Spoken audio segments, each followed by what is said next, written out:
I read a novel last weekend. So when I use the article a, it may be any novel, right? It is an indefinite article. A and an are indefinite articles.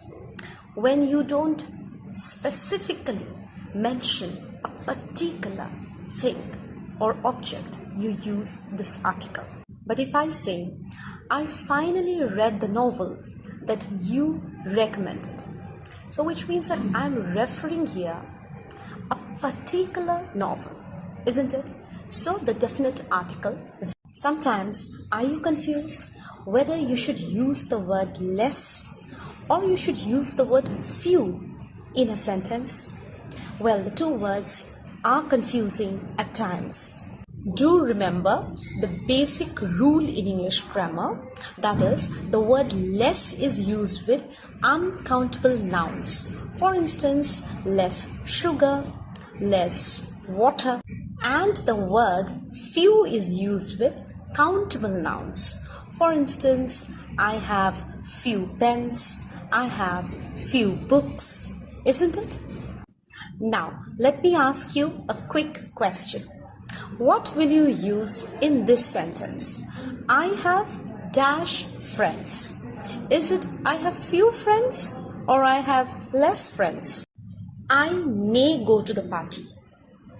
I might go to the party.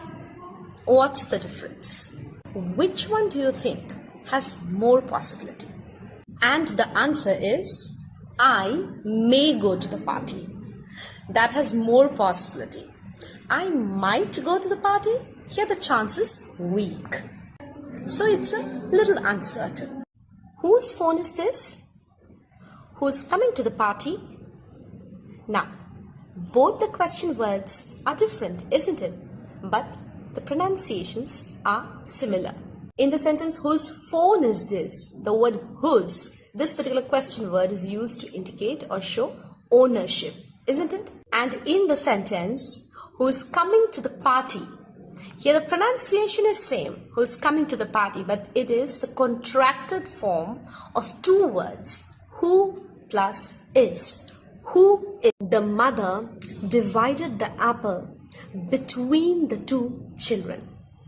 The mother divided the apple among the three children. The fight was between the two boys in the class.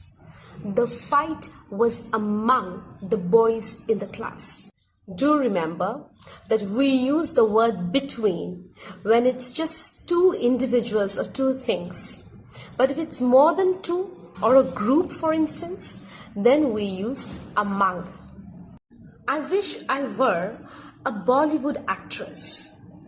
I wish I were the Prime Minister of India. I wish I were a bird. In all the three sentences, have you noticed? I have used were, not was, W-E-R-E. But it should be I was, isn't it? Do remember that in unreal situations like the ones that I have mentioned just now, yes, I wish I were, an actress, prime minister, or a bird, for instance, you need to use were, W-E-R-E. And not was, W-A-S. That's a rule in English grammar. Very often we are confused between the two words since and for. Let us try to understand the difference between the two words since and for in sentences. The word since refers to a specific point in time. For instance, she has lived here since 2010. So it's not for 2010. On the other hand, the word for refers to a duration of time. For instance, I've been waiting here for 2 hours. It's not since 2 hours. The picture is above the sofa. The picture is over the sofa.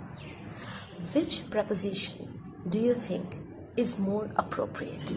Both the prepositions over and above indicate a higher position than something, but there is a subtle difference. Do remember that the preposition over indicates some movement. On the other hand, the preposition above is without any movement. The preposition above is more commonly used and acceptable for static positions. For instance, the picture is above the sofa. The ball flew over the fence. Similarly, the plane flew over the city. She is coming to the party. Now, how do you form a question out of it? Simply, the rule is by inverting the subject and the auxiliary verb. Is she coming to the party? So, I have formed a question simply by inverting the subject and the auxiliary verb. Similarly, he has finished his homework. Now, by inverting the subject and the auxiliary verb, let us form the question: has he finished his homework? They can help us. Now, can you form a question by simply inverting the subject and the auxiliary verb in the sentence? She works at Mumbai. She works in Mumbai. Which one do you think is correct preposition? Do remember that for larger areas like cities, states, countries, we use the preposition in. For instance, she lives in New Delhi. He works in Mumbai. But for indicating specific locations, we need to use the preposition at.